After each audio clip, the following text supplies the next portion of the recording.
খুব সহজেই আলু দিয়ে বাসায় চিপস তৈরি করে নেন আমার মতো। তো এই যে আলু নিয়েছি কয়েকটা, এই আলুগুলো এখন সব ধুবো। আলুগুলা কিন্তু প্রথমে হচ্ছে ছুলে নিতে হবে। এখন এইটা আলু ছুলে ভালো করে ধোয়া হচ্ছে। এখন মেশিন দিয়ে আলুগুলা পাতলা করে কাটা হচ্ছে। যাদের এই মেশিনটা নাই তারা বটিতে করতে পারেন।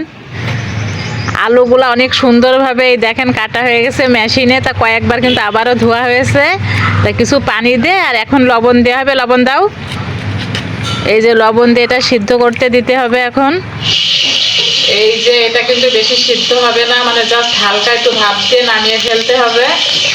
এখনই এটা নামিয়ে ফেলবো। তো এখন এই যে গরম পানিটা ঝরিয়ে নেওয়া হচ্ছে ডালাই করে।